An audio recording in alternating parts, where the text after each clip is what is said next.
Ave María Purísima.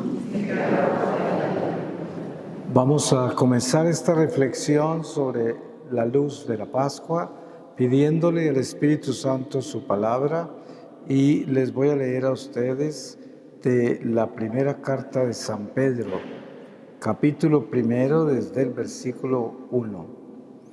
Pedro, apóstol de Cristo Jesús, a los que viven fuera de su patria, dispersos por el Ponto, Galacia, Capadocia, Asia y Bitinia, a los elegidos, a quienes Dios Padre conoció de antemano y santificó por el Espíritu, para acoger la fe y ser purificados por la sangre de Cristo Jesús. Que la gracia y la paz abunden entre ustedes. Bendito sea Dios, Padre de Cristo Jesús, nuestro Señor, por su gran misericordia.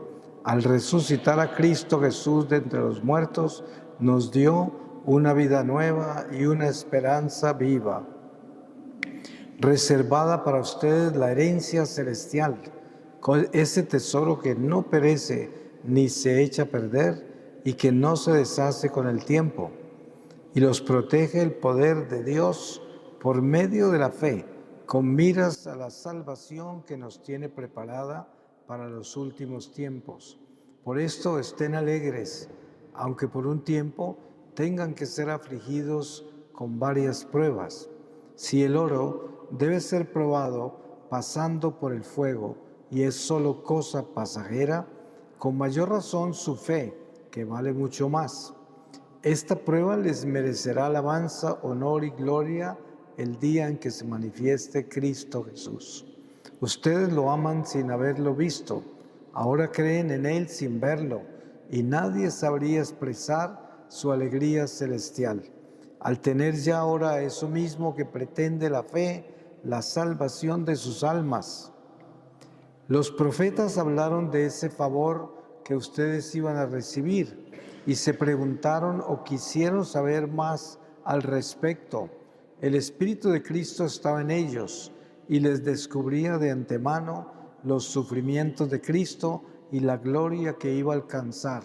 Pero ellos se preguntaban, ¿quién sería y cuándo se realizaría eso? Estaban preparando lo que mantiene a los ángeles en suspenso y que ahora les ha sido anunciado por los evangelizadores de ustedes, al mismo tiempo que el Espíritu Santo les era enviado desde el cielo, y les fue revelado que todo esto sería no para ellos, sino para ustedes. Palabra de Dios. Pues nosotros vivimos una experiencia en principio muy religiosa de la Pascua y de todas las estaciones litúrgicas de la Cuaresma y la Semana Santa y el Adviento, el tiempo ordinario, y todo esto es parte de una doctrina dada a través de una catequesis que cada uno la vive personalmente con una responsabilidad que se va despertando de acuerdo al nivel en que nosotros abrazamos la fe. En muchos casos, la religión se mantiene como algo más que hacemos y tenemos la vida dividida en dos. Una que participa en las cosas de Dios, en las prácticas religiosas, y al mismo tiempo, al terminar las prácticas religiosas, vamos a la vida que vivimos en el mundo, que no está necesariamente vinculada a Dios en todo. Entonces, la realidad de Dios se vive como religión, tan solo. Y hay otra vida, que es la vida que nos invita Jesús en el Evangelio a vivir, que llama la circuncisión del corazón, que es una religión que tiene espíritu, que es una religión que abarca la vida entera, no solamente las prácticas religiosas, sino todas nuestras acciones. Cuando somos católicos, 24 horas al día. Somos católicos cuando dormimos, somos católicos cuando trabajamos, somos católicos cuando sufrimos y cuando gozamos. La fe nuestra es nuestra vida, no es simplemente una práctica religiosa que la llevamos a cabo de acuerdo a los impulsos naturales de costumbres y tradiciones, que es prácticamente lo que nos enseña Jesús en el Evangelio sobre los judíos de su tiempo, los fariseos en particular, que era gente tan religiosa, pero sabemos que no tenían caridad, no tenían amor, porque ellos tenían un culto a las cosas materiales, al mundo, al poder. Por eso lo crucificaron al Señor. Además que todo esto es un plan de Dios que lo permitió por muchas razones que ya conocemos. Pero cuando hablamos de la luz de la Pascua, estamos hablando de un Dios vivo en nuestra vida, que camina con nosotros más allá de las estaciones litúrgicas, más allá de los pasos que damos con las costumbres, sino que se mantiene en nosotros esa luz que se nos ha sido encomendada para llevarla a todos los que Dios coloca en nuestro camino. Hay muchas circunstancias que rodean nuestra vida católica. La familia, por ejemplo, cuando uno participa en la iglesia y miembros de la familia están alejados de Dios, ellos no están muy felices de que nosotros seamos activos en la fe. Por un lado, les molesta porque no practican la fe como nosotros. Por otro lado, los intimida porque les causa problemas personales internos, porque todo el que está bautizado conoce la verdad. Y aunque se aleje de ella, esa verdad está hirviendo dentro del alma, dentro del corazón, y nadie la puede apagar. Entonces, cuando hay alguien cerca que está viviendo el fuego de la fe, entonces ese fuego que está reprimido en la persona que está alejada, comienza a quemarlos internamente. Por eso es que la llamada nuestra en el Evangelio es a ir a llevar ese fuego. La luz de la Pascua es precisamente el atrevernos a testificar. Ustedes saben que el mundo nos intimida para que nosotros no testifiquemos y para que nosotros seamos tímidos con nuestra fe. Hay mucha gente que tiene miedo y tiene pena y tiene vergüenza, tiene todo lo que pueda llamar de testificar la fe a sus hijos, a su familia, a veces hasta al esposo o a la esposa o a los amigos, porque parece que la gente los ridiculiza, se burla de ellos o los ataca o los persigue. Muchas gentes inclusive pierden oportunidades en el trabajo, en la vida social y familiar por el solo hecho de testificar su fe. Entonces viene lo que es la fuerza espiritual que nos lleva a nosotros a vivir no del respeto humano, sino del temor de Dios. Y esto es lo que tenemos que rescatar con la luz de la Pascua. ¿Cuál es la luz de la Pascua? Es vivir la alegría del resucitado, que quiere decir, vamos a testificar de que nosotros creemos que Jesús, que fue crucificado, resucitó y que es una realidad de la cual damos testimonio, porque en nuestra vida eso se hace vida en todo lo que hacemos, porque creemos en eso, y esa convicción es luz, porque la convicción del Evangelio es luz. Cuando yo hablo la verdad de Jesucristo, la luz del Espíritu Santo se manifiesta a través de mis palabras. Todas mis acciones, aun cuando no hablo, aun con solo estar allí, porque una persona que lleva la paz de Cristo a veces no necesita hablar, a veces con estar presente bendice a todos, llena de paz por donde pasa y donde está. Y esto es una prueba del poder de Dios que se mueve entre nosotros. Esa luz de la Pascua, que es nuestra alegría, que es la victoria del resucitado, que es nuestro más grande testimonio de creer en un Dios que es el único que ha salido entre los muertos. Nadie más ha salido entre los muertos. Ustedes se dan cuenta que durante la vida pública de Jesús, Él resucitó varias personas, entre esas la más popular es Lázaro. Sin embargo, usted sabe que todos volvieron a morir, porque esa resurrección era una resurrección para el mundo presente, un testimonio de la divinidad de Jesucristo, que podía hacer todas esas cosas maravillosas y extraordinarias mientras estaba entre nosotros. Pero el único que salió de la muerte para nunca más morir fue Jesucristo, el primero que salió de entre los muertos. Él nos ha prometido que si nosotros lo imitamos y caminamos con la verdad que Él nos ha revelado, porque Él se convierte en nuestro camino, Él nos resucitará en el último día y también nosotros como Él no moriremos ya. Y por esto ese testimonio es la luz, de eso se trata la luz de la Pascua. La luz de la Pascua es un Dios resucitado. Ustedes se dan cuenta de algo muy particular. Jesús, cuando resucita, permanece 40 días entre los apóstoles, y durante esos 40 días hay más de 11, 12 testimonios de sus apariciones, o quizás más de 500 personas lo vieron, y durante los 40 días del resucitado, ninguno se atrevió a ir a ninguna parte a contarle a nadie que Jesús había resucitado.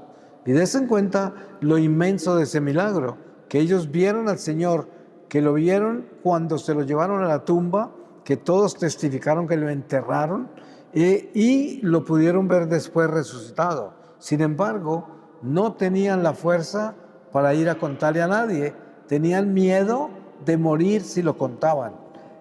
Pero aquí vemos la luz de la Pascua. ¿Cuál es la luz de la Pascua? Ese Pentecostés, ese Espíritu Santo que llega como un rayo, como un trueno, como un temblor de tierra y remueve todo. Y le da la fuerza a los apóstoles para ya no tener miedo e irse a proclamar a un Cristo que resucita.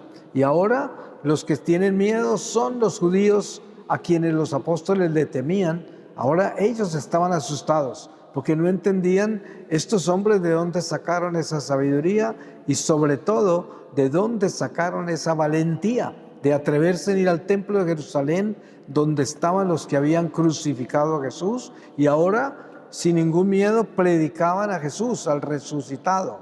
Esa fuerza es la que Dios nos da en la Pascua para que nosotros tengamos esa capacidad de llevar esas noticias. A nosotros nos corresponde, en un mundo como este, paganizado, materialista, relativista, un mundo pervertido, y no es porque el mundo se haya vuelto así, es que el mundo siempre ha sido así. Usted lee las cartas de San Pablo, que escribió hace más de 2000 años, y en qué forma se refiere él al mundo. Él dice, este mundo perverso y depravado, así lo llama. O sea que el mundo no se dañó ahora, el mundo siempre ha sido depravado y perverso, porque el mundo es el mundo caído. Por eso Jesús dice, el príncipe de este mundo se llama Satanás. Y el mismo diablo que llevó a Jesús a una montaña en las tentaciones en el desierto, le mostró todos los poderes de la tierra y le reveló que todos ellos le habían sido dados a él, que si se postraba y lo adoraba, se los daba. Entonces está comprobado que estamos en el destierro, en el mundo caído, pero nosotros somos llamados a ser la luz de la Pascua en este mundo. Somos llamados a ser esa luz para nuestra familia que está alejada, esa luz para el que cruza nuestro camino, el extraño que tan solo vemos por un momento. Ustedes se han dado cuenta que a veces vamos por la calle y un extraño que pasa por un instante, de repente nos produce alegría, nos da paz, porque es una persona que nos sonríe o nos da amor y nunca más lo veremos y es tan solo un instante, porque son las sonrisas de Dios que nos da a través del prójimo. Y nosotros somos llamados a hacer esa sonrisa, a hacer esa luz, a hacer esa esperanza. Porque también vemos cómo hay gente extraña en la calle que nos quita la paz, que nos deja inquietos, que nos hace sentir mal, que son como una agresión, aunque ni nos hablan y pasan por el lado nuestro por un segundo y nunca volveremos a ver. Pero ese instante se lo robaron porque no era un instante de amor. Entonces, los pasos nuestros por este mundo deben ser pasos de amor, deben ser pasos en los cuales estemos siempre encendiendo los corazones que cruzan nuestro camino, porque así de fuerte es el Señor. Des en cuenta que en Pentecostés, después de que vino el Paráclito y los apóstoles comenzaron a ir al templo de Jerusalén a predicar, leemos, narrado por San Lucas en los Hechos de los Apóstoles, que los apóstoles ya no necesitaban imponerle manos a nadie. Con solo pasar se sanaban los enfermos, se liberaban los posesos, caminaban los paralíticos, con solo pasar, sin siquiera tocarlos. Y eso es lo que somos nosotros. Nosotros somos esas vasijas de barro, como llama San Pablo, que llevan el tesoro. Y desde nosotros Dios bendice a todo el que cruza nuestro camino. Y a veces, sin necesidad de ir a ningún lado, desde allí, del silencio de nuestra vida, por medio de nuestras oraciones e intercesiones, Dios bendice a la humanidad. Des en cuenta que es importante entender lo valiosa que es nuestra vida en este cuerpo material, porque todo lo que se daña en este cuerpo tiene que repararse en este cuerpo. Para que nosotros podamos interceder por los pecadores de este mundo, tenemos que hacerlo ahora mientras estamos entre ellos. Lo mismo que nosotros, para poder reparar y enmendar nuestros pecados perdonados, lo tenemos que hacer en vida, porque de lo contrario tenemos que continuar haciéndolo en el purgatorio. Y por eso esta vida nuestra instrumental, como instrumentos eucarísticos de reparación, que es lo que somos nosotros, debe tener esa conciencia de la luz de Dios. Ustedes se han dado cuenta que cuando describen al diácono San Esteban, primer mártir, en un momento dado dicen, y miraron y vieron en su rostro el rostro de un ángel, decían, y es que estaba bañado por la luz, estaba bañado por la resurrección, estaba bañado por el poder de Dios.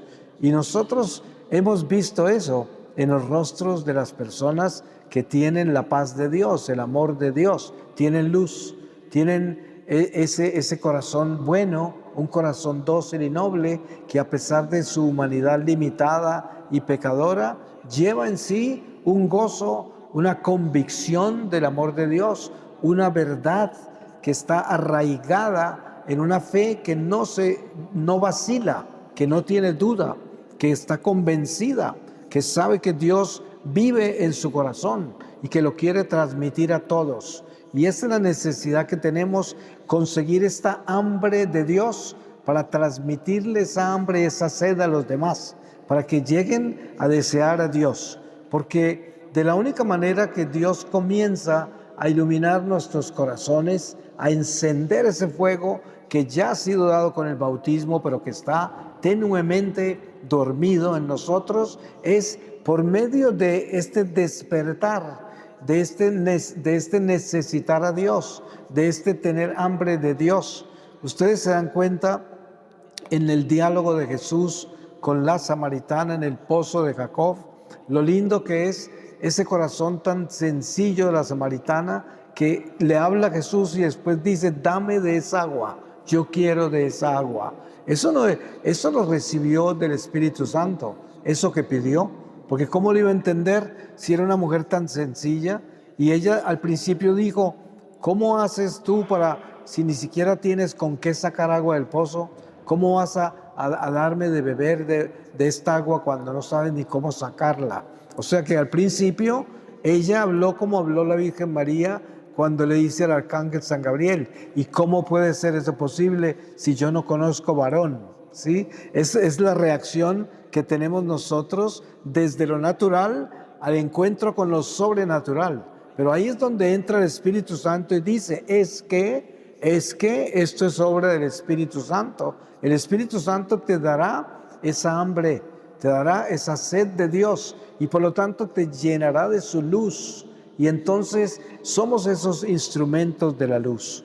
Por eso nosotros que hemos vivido esta Cuaresma que acaba de terminar y esta Semana Santa y estamos viviendo esta Pascua, somos los beneficiarios de una bendición que recibimos por gracia de Dios, porque puede ser la última oportunidad que tuvimos de vivir esa liturgia en la tierra, que es una preparación para el cielo, que es una primicia de lo que nos espera si nos salvamos, que es lo que queremos todos acá, salvarnos. Por eso estamos en este templo, por eso somos un poco más que misa de domingo, por eso queremos adentrarnos más en Dios y conocerlo más, porque Dios nos ha dado esa hambre, y esa hambre es la que nos llena de esa luz, y esa luz es la que le trae al mundo lo que tanto necesita.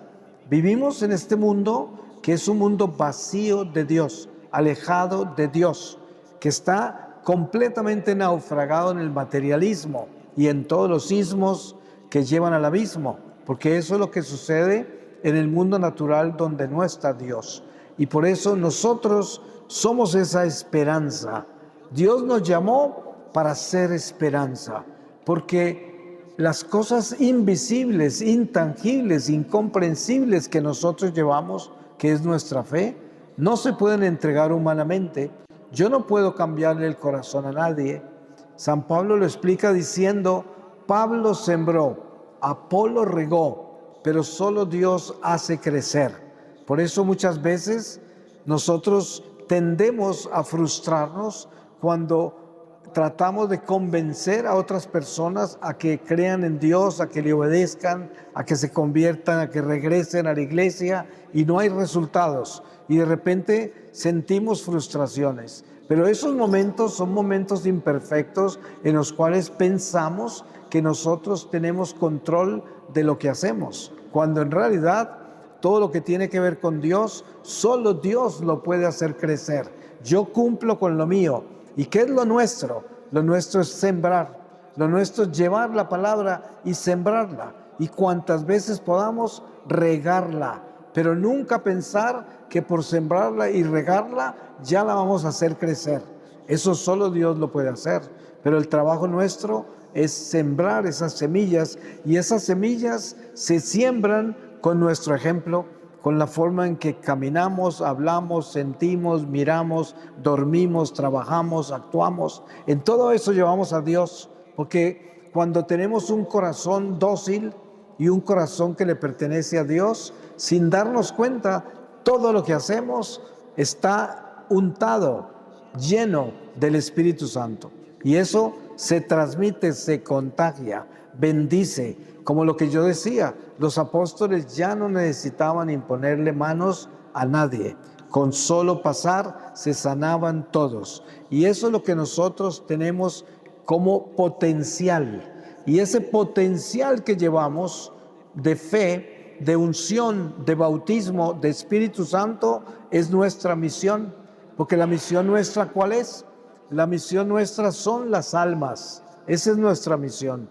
Cuando termine esta vida y comparezcamos ante el tribunal del Señor, Él lo que nos va a preguntar es las almas que le llevamos. Porque la primera, la nuestra, es nuestra primera responsabilidad. Y después, todos los que colocan nuestro camino nos pertenecen. Cuando usted está en este templo, en este momento, con todas estas personas que están acá, tiene que acordarse de una cosa: todas estas personas que están acá le pertenecen a usted y usted le pertenece a ellas. Todos nos pertenecemos. Nosotros somos responsables los unos de los otros, de nuestra salvación. Porque yo estoy en este templo y en este templo soy llamado a ser un hijo de Dios verdadero. Soy llamado a ser luz de verdad acá donde estoy.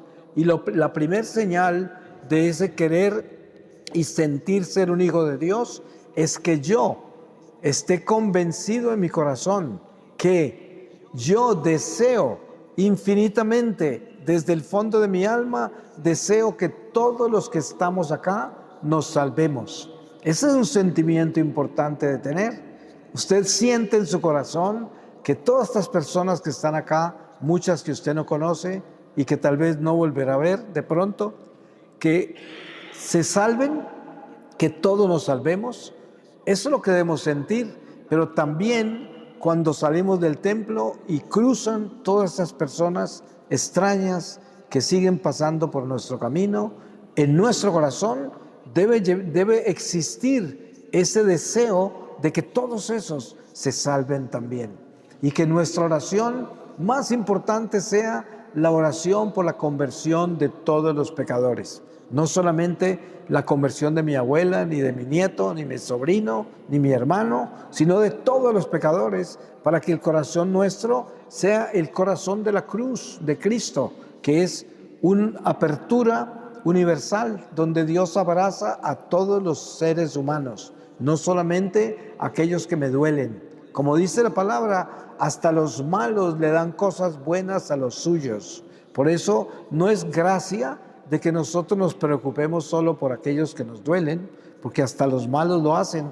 La gracia está cuando nosotros comenzamos a sentir preocupación y necesidad de que todos nos salvemos. Si estamos en esta iglesia juntos, porque el Señor nos reunió y nos trajo acá este día, pues lo mejor que podemos hacer es asegurarnos que estamos deseando nuestra salvación, que estamos buscando encontrarnos en el reino de Dios, en la plenitud de la vida. Qué lindo eso, que así como corremos a la misa y sentimos la necesidad de comulgar, así como nos confesamos porque sentimos la necesidad de arrepentirnos y de pedir perdón a Dios, así también que sintamos la necesidad de que la salvación sea para todos y que además la sed que yo tengo, esa sed espiritual que nace en mí, sea una sed por las almas. Ustedes saben que Jesús en la cruz, de sus últimas palabras, una de ellas fue tengo sed. Y ustedes saben que esa sed de Jesús no era por agua, era sed de almas. Y lo que Él nos pide a nosotros es eso, tráeme almas. Ustedes se dan cuenta que en la última revelación de la Divina Misericordia, Santa Faustina, en la novena de la Divina Misericordia, cada día de la novena, Jesús está invitando a traer diferentes grupos de almas a Él. Y toda la novena es acerca de las almas que Él quiere que le traigan.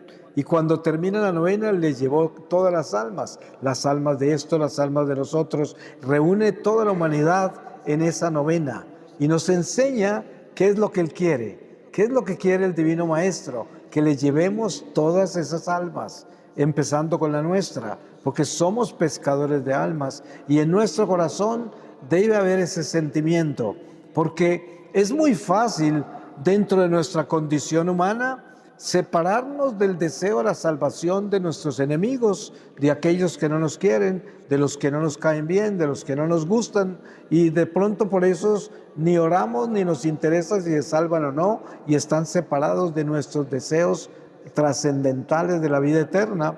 Pero cuando yo crezco espiritualmente y me convierto en luz verdadera de la Pascua del Espíritu Santo, ya no hay diferencias entre hermanos, ni entre enemigos, ni entre ningún ser humano. Yo quiero que todos se salven, especialmente aquellos que no quiero, aquellos que me hacen daño, aquellos que yo rechazo. Si yo me atrevo a desear que se salven, ya con eso estoy acumulando gracias ante Dios y ante la humanidad, porque me he atrevido a hacer lo más difícil, que es desearle el bien a aquellos que yo no tengo paz con ellos. Y entonces el encuentro con esa realidad de la luz de la Pascua es el encuentro con la conversión del corazón. Ustedes saben el misterio que es ese lenguaje de Dios.